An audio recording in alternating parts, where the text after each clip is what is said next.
Imagine a simple bag of rice on your local supermarket shelf. Its journey from a distant field across ships and trucks into your kitchen pantry is a marvel of modern logistics. Now imagine that overnight its price doubles. Nothing has changed about the rice itself. Not its quality, not its taste, not the labor it took to grow it. The only change is an invisible line it crossed, a border where a new tax, a tariff, was imposed by your government. This sudden price shock is not just a minor inconvenience, it's the front line of an economic conflict. This is the power and the paradox of tariffs. The history of tariffs is, in many ways, the history of organized states and commerce itself. Long before modern economic theory, rulers understood the power of geography. In the ancient world, Roman ports bustling with ships, dusty Silk Road caravans, tariffs, tolls, and duties were a primary source of revenue. These were not typically designed to protect local industries, which were small and localized, but rather to fill the coffers of kings and emperors. A merchant's cart laden with spices, a ship carrying fine textiles, stopped at a city gate or at a harbor, required to pay a portion of its value to the local sovereign, funding armies, palaces, and public works. The concept evolved with the rise of the nation-state in the 17th and 18th centuries under mercantilism. Britain, France, Spain, they believed a nation's wealth was measured by its stockpile of gold and silver. To this end, they imposed high tariffs on manufactured goods from rival nations while promoting their own exports, often from their colonies.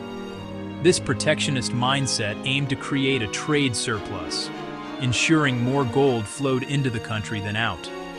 These policies were a core driver of colonial expansion and a frequent source of conflict over resources and trade routes. The 19th century became the first great laboratory for modern tariff policy, particularly in the United States.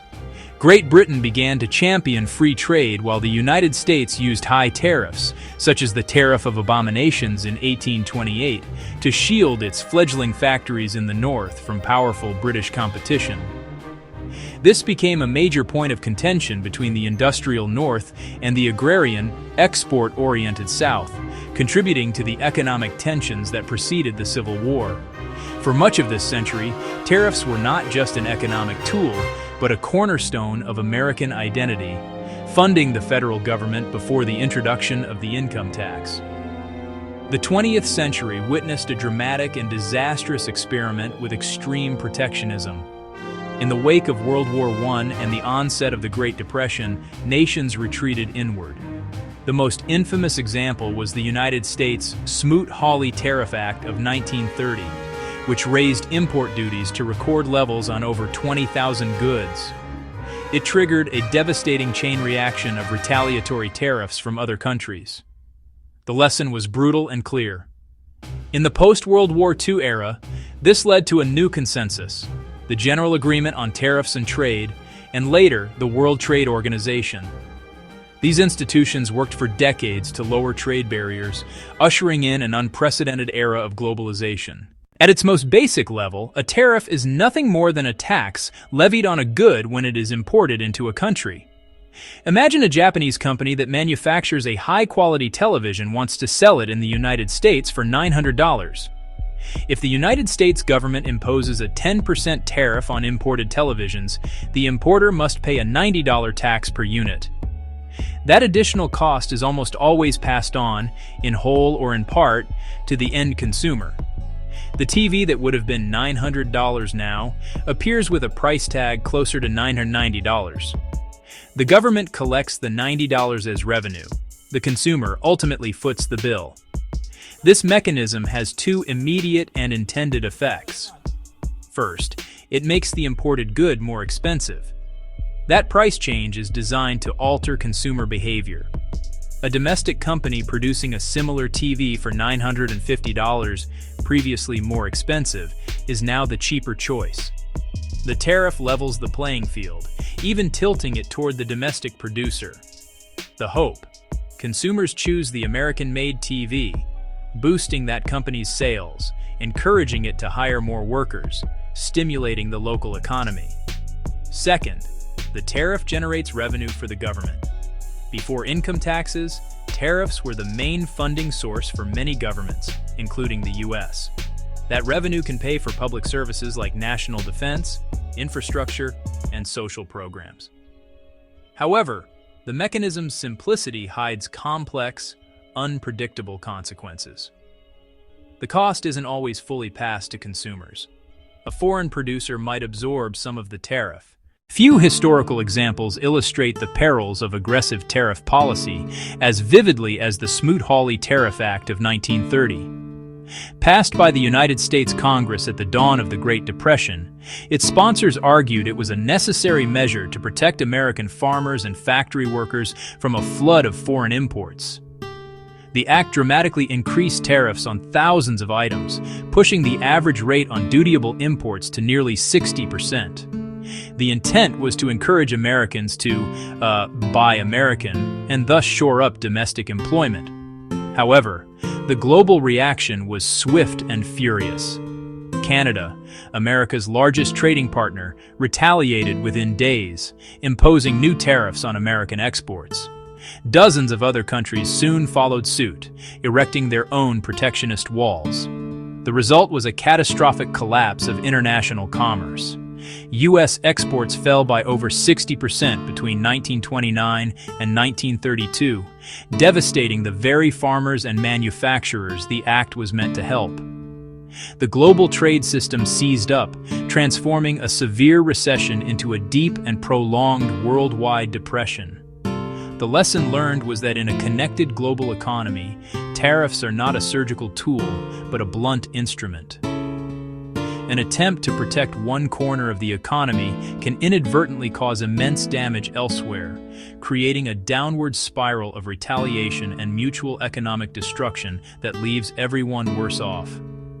Jumping forward to the 21st century, the U.S.-China trade war that began in 2018 provides a more modern case study.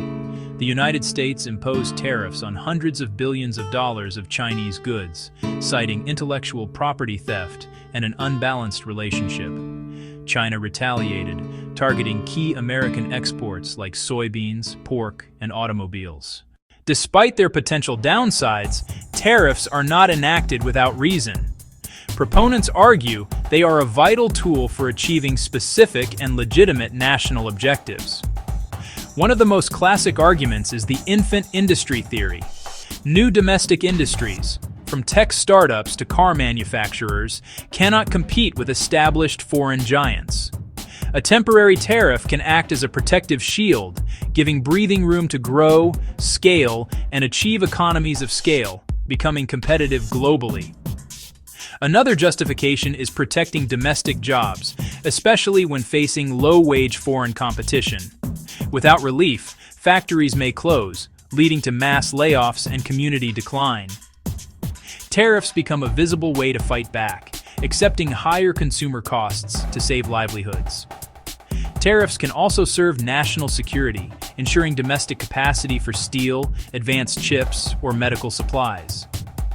Finally, tariffs can be bargaining chips, economic leverage to force concessions. Ideally, they pave the way to freer trade through negotiation. While the benefits of tariffs are concentrated and visible, their costs are spread across the entire economy. The most immediate consequence is higher prices for consumers. A steel tariff raises costs for autos, construction, and appliances, pushing up prices like a hidden tax on households and businesses.